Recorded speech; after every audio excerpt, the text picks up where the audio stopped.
Bismillahirrahmanirrahim. Assalamualaikum warahmatullahi wabarakatuh. Pada video kali ini kita akan membahas jika zat aktif narkotika di dalam pulveres itu bagaimana dengan cara penimbangannya dan pada signanya ya. Pada video sebelumnya itu signa SPRN tetapi bukan yang mengandung narkotika. Nah, apa bedanya nanti dengan narkotika untuk usul dari si farmasetisnya? Oke, kita lihat resepnya di sini adalah acetaminophen 0,150, hasil kodein 25 mg, CTM 1 mg, SL-nya 100 mg.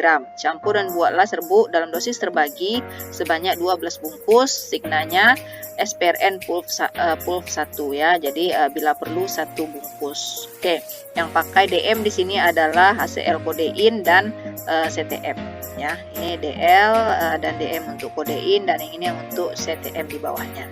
Oke, pasiennya bernama Puja, umurnya 12 tahun. Kita lanjut ke administratif. Nah, untuk mengandung narkotika itu adalah si HCl kodein. Nah, syaratnya ini wajib diberi garis berwarna merah ya. Anggap saja ini sekarang dia diberi garis merah. Tujuannya itu apa? Menandakan ini spesifik nih, ini adalah si narkotika. Perlakuannya khusus nanti ya dalam segi peracikannya, pelaporannya juga nanti di pendokumenan di apotek juga nanti spesial ya. Jadi resepnya tidak bisa dicampur dengan resep-resep reguler biasanya ya. Oke, untuk kelengkapan administratif yang wajib juga untuk yang mengandung narkotika itu adalah alamat dari si pasien. Tujuannya untuk apa? Ya tadi untuk karena si narkotika itu spesifik ya, harus jelas pasiennya siapa, alamatnya di mana untuk mencegah nanti penyalahgunaan dan juga untuk di pelaporan ya. Oke, berarti administratifnya tidak ada pertanyaan. Nah, untuk kelengkapan farmasetisnya lagi ya. Untuk kelengkapan farmasetisnya di sini signanya hanya tertulis SPRN PUF 1 ya. Ini untuk di narkotika. Untuk catatan dulu lah ya. Catatan untuk resep yang mengandung narkotika itu signa tidak boleh bila perlu ya. Ini catatan yang wajib diingat ya. Yang wajib diingat untuk narkotika itu tidak boleh signanya bila perlu ya. Sehingga di kelengkapan resep farmasetisnya ditanyakan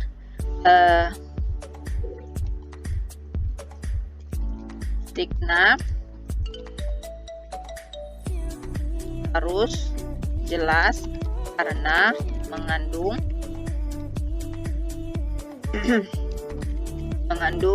narkotika. Misalnya ditanyakan signa harus jelas karena mengandung narkotika, nanti akan di ACC-kan misalnya seperti ini. S3DD PUF 1 ya, setelah di ACC-kan. Ya, signa harus jelas karena mengandung narkotika. Artinya harus jelas di sini adalah tidak boleh bila perlu tadi ya. Jadi tidak boleh bila perlu. Nanti kaitannya akan kita lihat lagi ke penulisannya di etiket. Signa harus jelas karena mengandung narkotika. Jadi yakinkan yang di ACC nanti jelas lengkap seperti ini. Tidak boleh hanya ditulis 3 kali aja seperti ini ya. Jadi harus jelas 3 kali. Kalau SPRN PUF 1 ditulis 3 kali sama seperti resep sebelumnya, itu langsung saja artinya tetap dituliskan SPRN-nya ya. Signa harus jelas karena mengandung narkotika. Artinya di sini tidak boleh pakai bila perlu.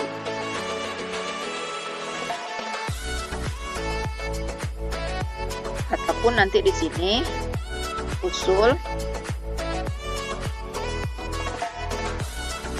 SPRN dihilangkan, signa harus jelas karena mengandung narkotika.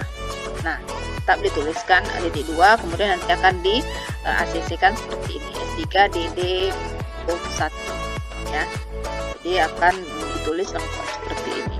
Usul SPRN dihilangkan karena mengandung narkotika, signanya harus jelas. Usul SPRN dihilangkan, signa harus jelas karena mengandung narkotika, ya. Jadi seperti ini. Bedanya tadi kalau di non narkotika itu ditanyakan saja berapa pemakaian sekali, pemakaian seharinya. Nah, tapi kalau untuk yang mengandung narkotika itu tidak boleh bila perlu. Jadi harus jelas sehari itu berapa gitu ya, 3, 2 atau hanya sekali saja dikonsumsi dalam sehari. Oke, lanjutkan ke pengisian sifat psikokimia. Yang pertama itu adalah si acetaminophen. Kemudian HCl, kodein, CTM dan L, ya. Lanjut kita ke perhitungan DM. Yang punya DM tadi adalah yang pertama HCl kodein 1 kali 60 mg 1 hari 300 mg. Kita cari dulu DM 1 kalinya. Umur pasiennya tadi adalah 12 tahun. 12 per 20 dikali 60 mg, hasilnya 36 mg. Lanjut ke DM 1 hari. 12 per 20 dikali 300 mg, hasilnya adalah 180 mg. Setelah DM, lanjut ke persen DM 1 kali. Kadarnya tadi adalah 25 mg. Jadi 25 mg per 36 mg dikali 100%. Ini adalah 69,44%. Lanjut ke persen DM 1 hari. Signanya tadi sudah dinyatakan itu 3 kali sehari, 25 mg per 180 mg dikali 100%, hasilnya adalah 41,67%. Oke, selesai untuk DM kodein ACE. Dilanjutkan dengan DM CTM 1 hari 40 mg. DM 1 hari tadi kadarnya itu adalah 1 mg. Dicari dulu untuk umurnya. Dikali 40 mg sama dengan 24 mg. Lanjut kita ke persen DM 1 hari 3 dikali 1 mg per 24 mg dikali 100%, hasilnya adalah 12,5%. Oke, selesai untuk perhitungan dosis maksimum. Oke, kita lanjutkan ke penimbangan bahan-bahan. Yang pertama itu adalah acetaminophen 0,150 dikali 12 1800 mg. Lanjutkan ke HCl kodein 0,025 dikali 12 300 mg. Lanjut dengan CTM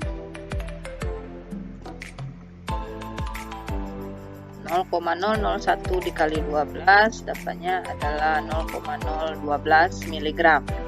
Berarti ini perlu pengenceran karena kadarnya kurang dari 50 mg. Dan yang terakhir itu adalah SL 0,100 dikali 12 sama dengan 12 sama dengan 1200 mg. Oke, sudah selesai untuk penimbangan bahan-bahan. Kita lanjutkan lagi ke cara kerja.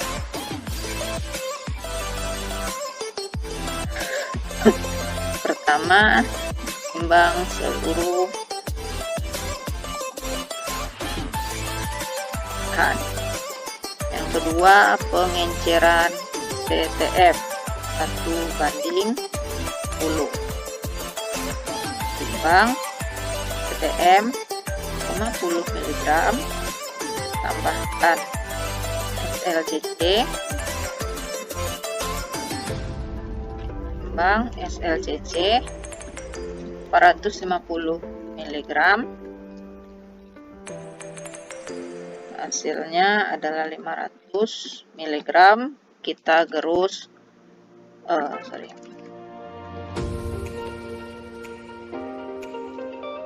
500 mg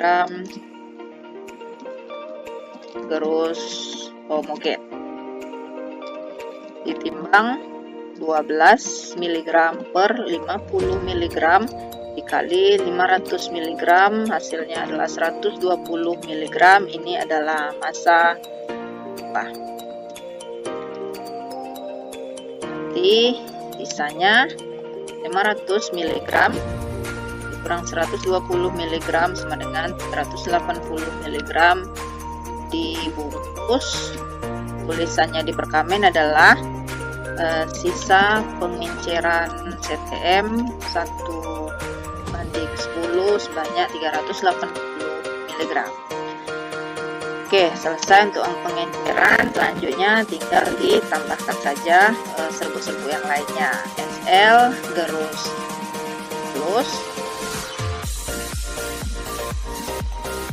halus, ditambahkan ACL kodein, terus homogen, ditambahkan siapa lagi, acetaminophen,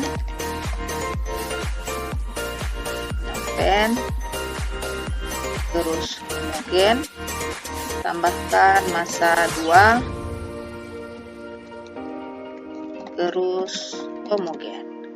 Oke, selanjutnya adalah, nah ini spesifik juga di cara kerja jika dia mengandung narkotika adalah akan ditimbang satu persatu ya, sehingga caranya ditimbang dulu, timbang berat seluruh serbu,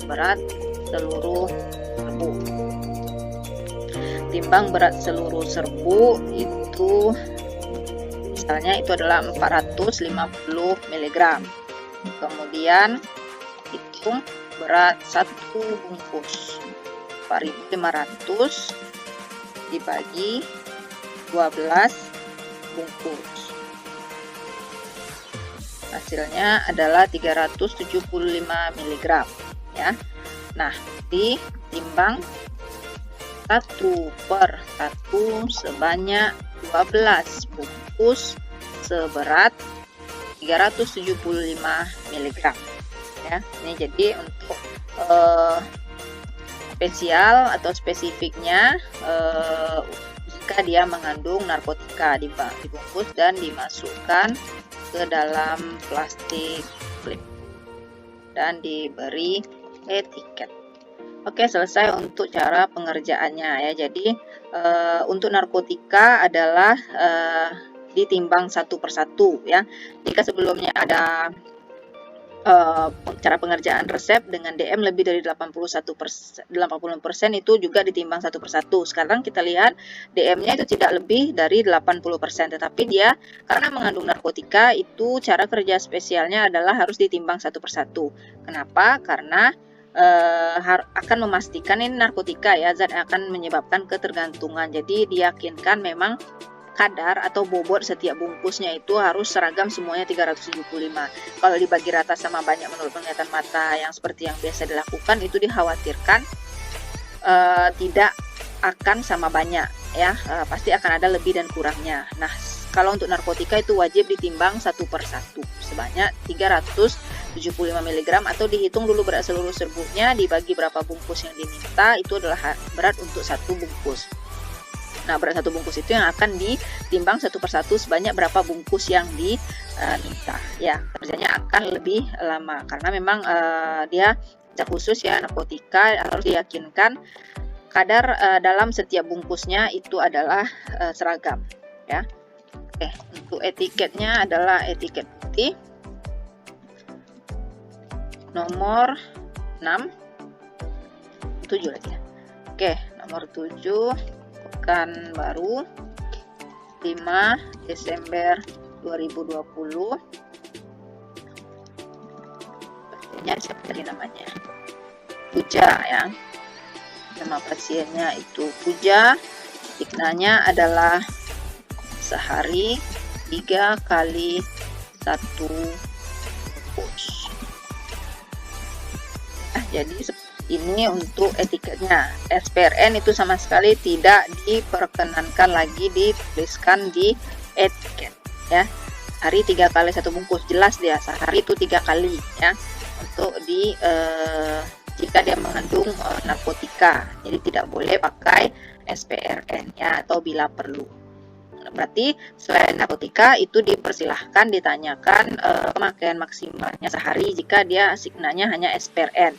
Dan jangan lupa di etiket SPRN-nya wajib juga ditulis, jangan ditinggalkan pula.